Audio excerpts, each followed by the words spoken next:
Calling from is this country code 43?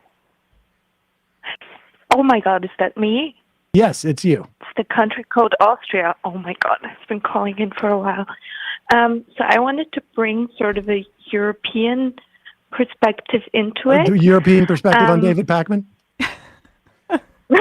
Oh God, no. I'm joking. We're joking. I'm joking.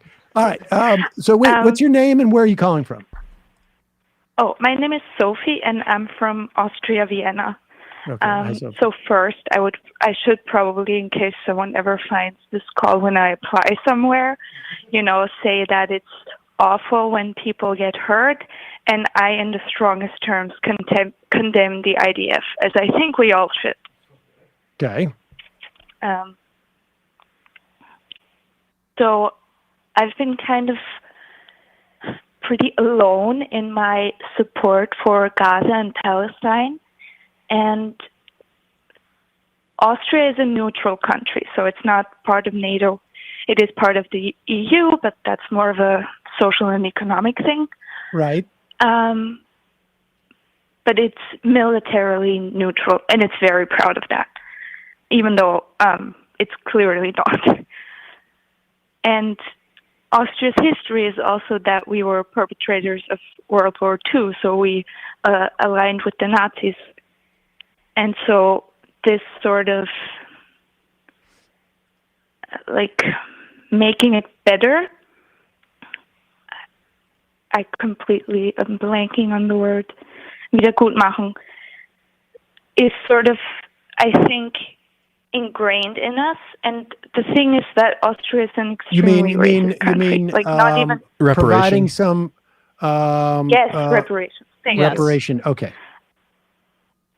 So it's extremely racist, and not just the right wing, which is, soaring, and now everyone is focused on that. But citizenship is passed down by blood and not by land. So you could be here for 3 generations and still not have Austrian citizenship and just be referred to as someone with a migration background. And all of that is really frustrating, but I've, found my progressive bubble where I can sort of commiserate in the fact that it is the way it is. And all of these people, from people who have coexist stickers to people who are basically Antifa members, are sort of completely justifying everything Israel is doing. And I can handle the people that admit, okay, I don't know enough about it, and then I try to educate them. But the people that even before fall this year have been just saying horrible, dehumanizing stuff, people I know are usually accepting and, not purely Islamophobic and not purely racist. I think it's just a sort of white guilt, and I don't know how to pull people out of that. And of course, I try to be more brave, but also I just started at a new university. I don't want to get kicked out. Yeah. So doing something publicly is also scary for me, and I should be more brave. But yeah, any thoughts you have on that? Well, I mean, I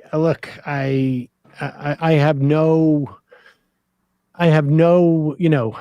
experience or context for the sort of the national guilt and the reparations in this way, and how blinding it can be to the situation. I mean, I was raised, with an intense awareness of the Holocaust and Israel as a response to it, and it was very difficult through the years to break through that. And I am talking almost on a daily basis with people who cannot see what dynamic has developed in Israel. So to be honest with you, I have no idea on what to do, and I can only imagine that it's a very difficult and sort of isolating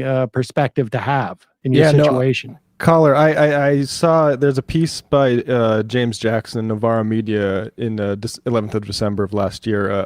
What's up with Germany's pro-Israel left? And it shows about like these Antifa protests that are protesting against like migrants for showing solidarity with Palestine, saying they're being anti-Semitic. And I can't imagine how isolating that must feel, because like the left here is, I mean, with some exceptions, gets it, I think, to a larger extent, at least, than the German left and Austrian left seems to. Yeah, and I mean, we have, like Sam said, a strong awareness of the Holocaust as well, and it's, years of history classes, and I think that's important. I just don't understand how people that are my age and a little bit older just don't see regardless of, the history that's been happening in Gaza for the last 70 years, but just what's happening now, how they can excuse what's happening now. Caller, I'm curious if you've ever kind of, since you spoke about how people that in Austria view Israel as reparations for the Holocaust, have you ever asked them this question? Well, why did Germany and those who allied with Nazi Germany, why was it not that territory, those nations? Why they just sent them away? I tried to. Yes. I tried to talk about like the origins of Zionism and how we should question that as well. It's just I can have those conversations with people that can admit that they don't know enough. I made a playlist of some entry-level things that the mainstream media covered, and I try not to put too many radical things in there. And then I have like an advanced playlist that I send out people separately. But the people who are just like blindly supporting whatever like a right-wing religious conservative government is doing. Which is it's shocking. Like, you wouldn't want that here. You protest that here, so why? Yeah. Well, appreciate the call. I can tell you we got anti-Dutchy on the IM, says, fellow European here, stand strong, caller. We are with you. Hang in there. Okay, that's so great. Thank you, caller. Bye-bye. Thank you so much. Would have been so much more enjoyable. Okay.